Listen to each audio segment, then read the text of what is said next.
여튼간에 지금 그 교육청에서 뻘이 장뜩 났습니다. 그 학교 운동부 비리가 너무 많아가지고 앞으로 우리 한혜진 기자가 얘기한 것처럼 자모회비, 후원금, 기부금, 찬조금 이제 법적 회계 편입해가지고 학교 회계 바로바로 집행을 해야 됩니다. 그러니까 그런 게 생겼어요. 네, 그렇게 해야 됩니다. 그래가지고 그거 해야 됩니다. 지난번에 축구 하나 걸려가지고 한 달 전인가. 그러니까 저는 이제 그렇게 해줬으면 좋겠어요. 이제 우리 그 일선에 있는 팀 지도자들이 실은 코치들이 이제 여기에 이제 관례에 따라서 문화에 따라서 뭐 이렇게 하다 보니까 왜냐면은 실은 코치들이 어느 한편으로 저도 우리 다 선후배들이거든요. 짠합니다. 예, 거의 그게 어떤 정규직이 아니에요. 그러니까 우리 사실 그걸 얘기를 해야 돼. 네, 그러니까 비정규직입니다. 연간 특히 고등학교 코치들 같은 경우는 결혼하기도 뭐 하지만 결혼해서도 정말 못된 아빠, 못된 남편이에요. 거의 남자 지도자들이 대부분이니까 1년 365일 있으면 거의 300일이 대회고 합숙이고 집에 가는 날짜가 거의 없어요. 정상적인 가정 생활을 이룰 수가 없어요. 그걸 이제 또 그거를 이제 개인을 위해 어떤 영리를 위한 게 아니고 어떤 생계와 또 어떤 부분의 학교 발전을 위해서 이제 뛰는 거거든요.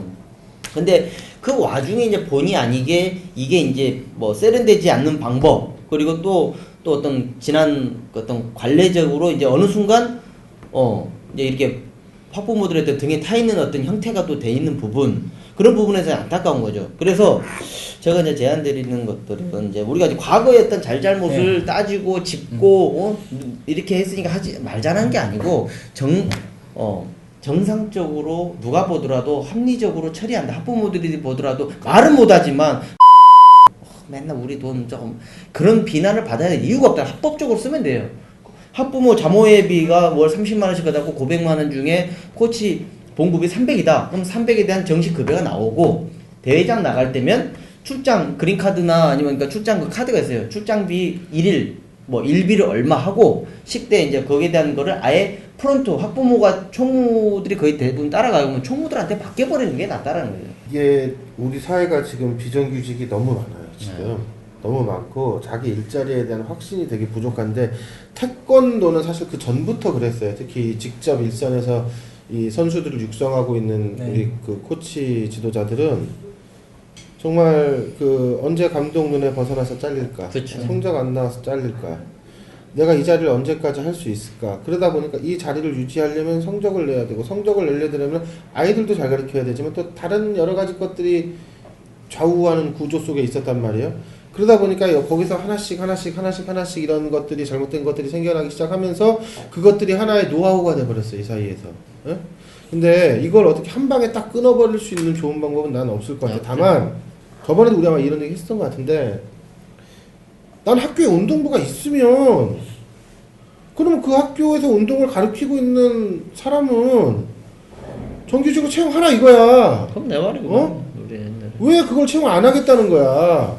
최소한 그 지도자가 나라에서 인정해주는 정기지도자 자격증이나 이런 것들을 다 보유하고 있으면 학교에서 정상적으로 학교에서 다른 교사들하고 비슷하게 월급 주고 보너스 주고 그래서 그 팀을 잘 운영해가지고 이렇게 쭉 가면 당연히 뭐 인센티브라든지 이런 거 다 해주고 그렇죠. 그 운동부 운영과 관련한 모든 회계 예산 관련해가지고 학교로 다 갖고 오고 정상적으로 운영하라. 이거 사람한테 사람을 쓰는 것도 정상적으로 정규직으로 채용해가지고 쓰고 이게 불안하니까 이게 언제까지 할지 모르니까 그 안에서 할 수 있는 것들에 대해서 자꾸 사람이 고민을 한다고. 그러다 보니까 동계훈련 같은 데 가면은 엄청난 말도 안 되는 금액을 갖고 해가지고 리베이트 받고 왜 동계훈련은 사실상 이런 얘기해서 죄송하지만 지도자들한테는 1년에 한두 번 정도 있을 만한 어떤 뭐라 그럴까 보너스 같은 어떤 좀 그런 개념인가 이거는 이때 못 챙기면 누가 날 챙겨줄 거야? 학교에서 날 챙겨줘? 그러니까 나는 그래서 이 구조를 좀 막으려면 그 사람들한테 대우해줄 수 있는 정확하게 정규직으로 채용할 수 있는 법적 근거 마련해가지고 교육청에서 하고 대신에 그럼에도 불구하고 뭔가 어떤 계속 비리나 이런 게 되면 그럼 정확하게 해고하라 이거야 그러면은. 근데 그 중고등학교 태권도부가 대한태권도협회에 등록된 현황을 보니까 2016년 1월 현재 중고등학교 태권도부가 한 500여 개가 등록되어 있는 상황인데 우리 두 기자가 얘기한 것처럼 그 일명 정년이 보장되어 있는 그 체육 선생님, 체육 교사 이외에 그 1년 단위로 계약을 하는 그 비정년, 계약직 코치들이 너무 많습니다. 고용의 질이나 고용이 불안정하다 보니까 양 기자가 얘기한 것처럼 보기에도 좀 안쓰러운 게 좀 많아요. 그 교육청에서 네. 뭘 하기로 했다고요? 교육청에서 지금 크게 그 학교 운동부 실태 조사를 하면서 4가지 이제 문제점을 크게 지적을 한 것 같아요. 첫 번째, 코치 감독을 채용할 때 향응이라든가 금품이 오고 가는지, 그리고 선수를 스카우트하고 상급 학교의 선수를 진학시킬 때 서로 부적절하게 금품이 오고 가고 있는지, 그리고 이제 아까 얘기한 것처럼 회계 처리에 불투명성으로 근데 편법으로 이 운영되는 부분들을 것. 자 이런 의무를 지키기 위해서는 아까 양 기자 얘기했던 것처럼 그러면 의무를 지키기에 안정적인 어떤 계약직이라도 어떤 울타리 안에 인정을 해줘야 된다는 거예요. 자, 교육청에서. 이 울타리 안에 인정하게 되는 첫 단계가 뭘 것 같으세요? 자, 사립고등학교에 그 정교사 채용될 때 그러니까 임용고시 봐가지고 당연히 가는 거 말고 교원 자격증은 있는데 그 사립고등학교에 갈 때 학교 발전기금 내요. 어? 보통 고등학교나 중학교 같은 데에 교사로 뽑아주잖아요. 그러면은 뭐 3천이 됐건 5천이 됐건 내고 들어가야 돼. 그렇죠. 채야 요즘에 한 7천이지 어. 채야. 아 요즘 1억을 줘도 뭐 그거는 우리 그냥 교육계에서의 교원 채용과 관련된 아주 잘못된 모순이고 비리인데 다 발전기금이라는 명목으로 이제 학교 재단이라는 데서 챙긴단 말이에요.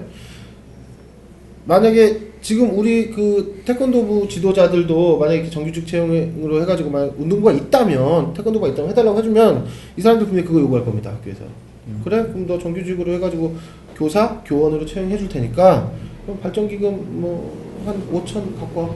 아니 꼭 그 아니라 그 별정직 그러니까 임시 교원 자격을 근데 그게 나는 아니 왜냐면 이게 지금 태권도만 해달라는 게 아니고 전국에 지금 초중고 대학에 이런 그러니까 비정규직의 체육 지도자들이 굉장히 많아요. 그렇지. 그러니까 계속 그러다 보니까 나는 이 학교 감독인데 그냥 어떤 데도 그 체육회만 인정돼 있는 학교지 학교에서는 어떤 등록이 돼 있지 않아요. 그냥 떠 있어 봉중에 붕 떠 있어 그냥 그 학교에서만 생활하는 거지 이 지도자가 어떤 그 학교의 정식 교원도 아닐 뿐더러 비정규직 교원도 아니에요. 때에 따라서 해주는 학교는 있지만 급여가 최저급여로 상당히 낮아요. 그러니까 그 부족한 부분들을 어디서 채워주냐? 자모회에서 자모회에서 챙겨주죠. 그 대부분의 그 코치 감독들이 자모회에서 급여를 주고 한단 말이에요. 대학도 마찬가지예요. 대학에 막말로 감독 이번 같은 경우는 바뀌어서 법이 그 학교 그 교칙이 바뀌어서 스포츠부로 해서 따로 이제 코치 감독을 채용을 하고 거기에 이제 급여를 나가는데 여기 어딥니까? 나 이런 데도 보면은 코치 감독들은 거의 조교 수준 급여인가밖에 안 나올 거예요. 그거는 거기는 자기 순번되면 돌아가면서 몇 년 하고 나오고 이런 구조잖아. 아무튼 급여가 대학교 하면 예를 들어서 다른 뭐 대학이라면 우리나라 최고의 또 태권도 명문 대학 아니에요? 그러면 거기에 코치다 교수가 아닌 감독이다 그러면 급여가 상당히 많아도 불구하지만 학교에서 나온 돈은 얼마 안 된다는 거죠. 대학교도 그 자모회에서 학부모들 한 달에 뭐 30만 원, 50만 원 내잖아요. 그걸 가지고 코치들이 살아가는 거 아닙니까? 그래서 참 우리 그 태권도 우리 특히 지도자들이 그런 부분에서 참 안타깝습니다. 그러니까, 몸도 베리고 그러니까 또 나는 태권도뿐만 아니라 아까 나 그 얘기를 하는 그러니까 이 운동부도 학교에서 좀 정상적으로 신분 보장을 해줄 수 있는 지도자들에 대해서 코치 지도자들에 대해서 해줄 수 있는 법적 근거를 마련해서 자기가 뭐 밉보이거나 잘못하거나 하면은 잘리고 이런 것들로부터의 어떤 좀 이런 것들을 좀 이게 막아줘야지. 학교에서는 교사들은 이런 것들을 싫어합니다. 나는 왜냐면 지금 스포츠 지금 지금 초등학교 예를 들면은 스포츠 강사라는 게 지금으로부터 한 5년 6년 전에 생겼어요. 왜냐면 지금 지금 초등학교 교사들의 지금 한 60% 이상이 이제 여성 교사가 돼가고 있어요. 70%, 80%까지. 그리고 노령화가 되고 있어요. 점점. 결국은 과거에는 원래 초등학교는 한 선생님이 뭐 국영, 수학, 그러니까 산수뿐만 아니라 체육, 미술, 예체능까지 다 가르치잖아요. 근데 이거는 기본적으로 하는데 체육은 어려운 거야. 특히 여자 선생님들은 뭐 예를 들어서 애들한테 배구를 가르치려다 보면 또 어려운 부분이 있다 보니까 이제 스포츠 강사들, 그러니까 그 생활체육 지도자, 요즘에 체육 지도사죠. 이 전문 분야에 있는 지도자들을 이제 특별 채용을 합니다. 네. 첫 해에는 그래서 문화체육관광부에서 그거를 이제 비용을 냈는데 이게 이제 부담되니까 교육부하고 뭐 50대 50 하면서 이 이제 스포츠 강사들이 각 초등학교에 있어요. 그래서 인원을 뭐 전국에 한 350교로 확대한다 그랬는데 점점 또 줄어든 상황입니다. 근데 이들이 지금 그 약간 애매한 위치에 걸려 있어요. 그 초등학교에. 근데 학교 선생들은 이 선생들을 좋아해요. 모든 선생들이. 왜? 우리의 어려움들을 이 스포츠 강사들이 다 해주니까 또 방과후 체육까지 다 해주거든요. 근데 그러면 우리 초등학교 한 몇 년 근무했으니까 이걸 인정해서 또 특별 시험을 보면은 우리 초등학교 정규교사로 그걸 반대합니다. 이건 절대.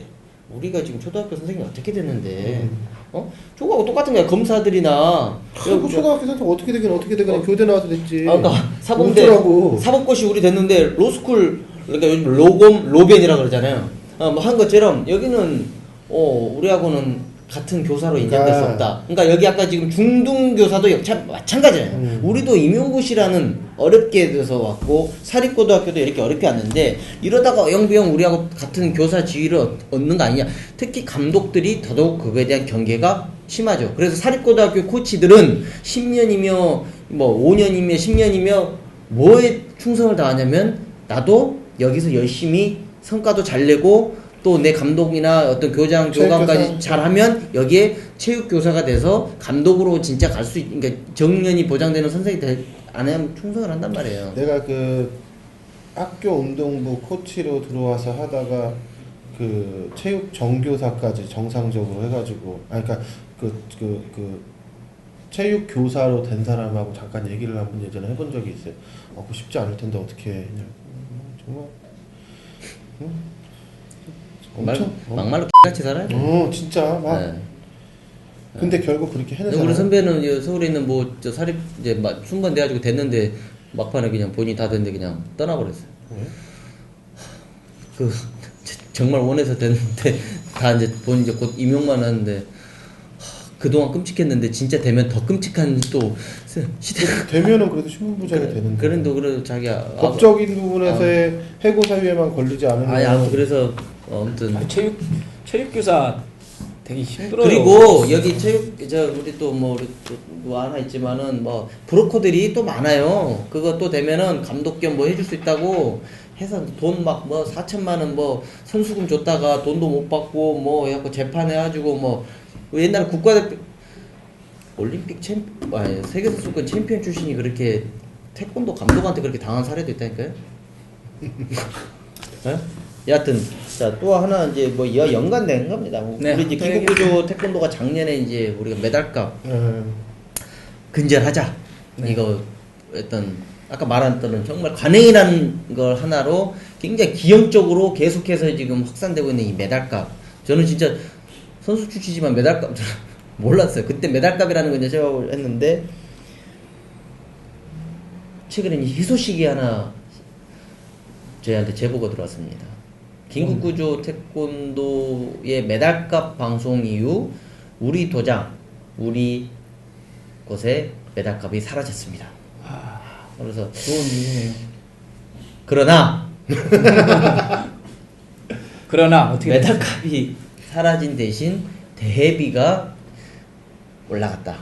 그리고 연간 6회 이상 의무적으로 대회를 출전을 해야 되고, 그러니까 과거에는 특정 선수만 했던 이제 어떤 쉽게 말하면 할증이었어요.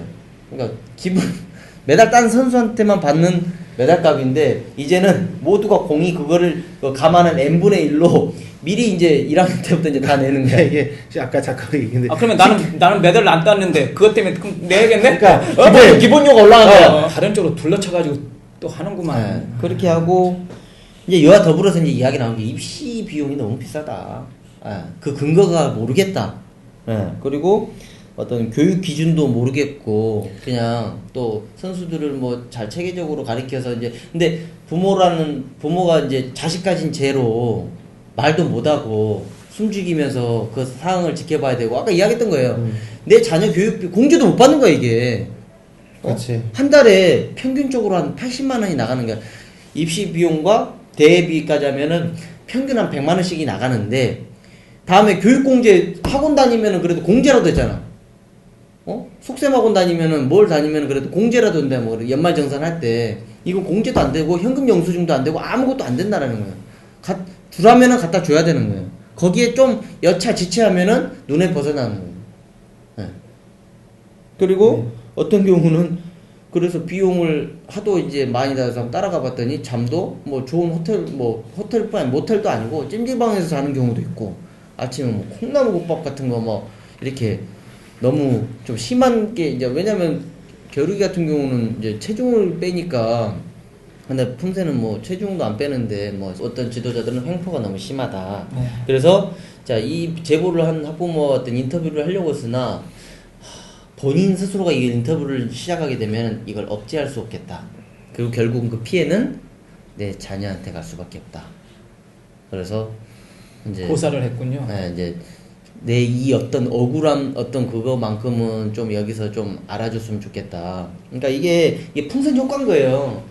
우리가 이제 이거를 단속하고 어떻게 하니까 이게 없어지더니 어느 순간 그치, 또 이쪽에서 다른 이렇게 나타나는 거고. 그래서 나는 그래서 아까 우리 얘기 초반에 시작할 때 어떤 한 군데 학교는 되게 깨끗하게 잘할 수 있지만 그 학교 한 군데가 있다라고 해서 그 학교 한 군데를 내놓고 우리가 전체가 다 잘하고 있다라고 얘기할 수 없는 것은 결과적으로 이 사람이나 이 팀이나 이 사람, 이 지도자는 굉장히 선한 지도자일 수 있지만 우리 전체의 구조가 바뀌지 않으면 이런 사람들도 다 고사가 돼버릴 수밖에 없는 거고 여기 다 올라타가지고 그냥 계속 굴러가는 거밖에 안 된다는 거고 네. 상관이 없는 것 같지만 결국에는 보세요. 다 연결돼 있어. 초, 중, 고, 대학부터 해서 뭐 이런 동물의 선후배 관계로부터 시작해서 경기인으로서의 선후배 뭐 이런 것들로 해가지고 그리고 나서 또 막상 이제 지도자로 나오면 초등학교 지도자, 중학교 지도자, 고등학교 지도자, 또 도장 지도자. 예전에는 또 도장은 또 그런 거 없었지만 또 품새라는 이 이벤트가 또 이렇게 되면서 품새 또 지도자, 또 여기에 또 각 지역별로 있는 시도협회, 지역별로 있는 기술전문위원회, 중앙에 있는 협회, 중앙에 있는 기술전문위원회, 그 내부에 있는 심판부, 무슨부 뭐 이런 모든 것들이 사실은 이 구조에 다 돈이든 권력이든 자리든 다 연관이 돼 있는 거예요. 네. 그렇군요.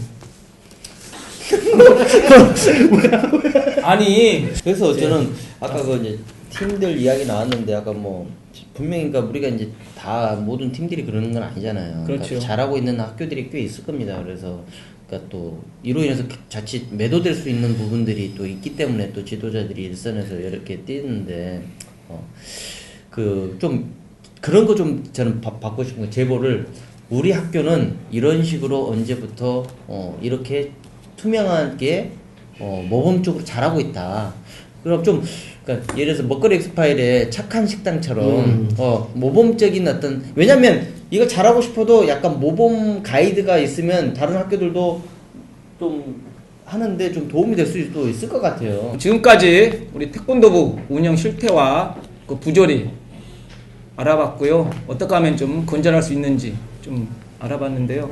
저는 개인적으로 4년 전에 한국중고등학교 태권도연맹 회장 선거할 때 체육교사인 쪽하고 계약직인 코치가 있는 학교하고 좀 나눠지는 그런 경향이 없잖아 있습니다. 아, 그때 그런 또 움직임도 있었죠. 그래서 이쪽에서는 한 후보가 고용, 안정 이루겠다. 우리 코치들 이렇게 고생하고 월급도 적게 받는데 아 맞아 네, 그런 공약을 내걸었잖아요. 회장 쪽 아니었어요? 근데 그쪽이 졌어요. 그죠? 예, 완패했거든요. 근데 그쪽에서 다시 그런 공약을 내세울지 모르겠지만 이렇게 태권도부 코치들의 어떤 고용 안정성도 회계의 투명성이나 이런 부조리 근절에도 어느 정도 영향을 미친다고 생각됩니다.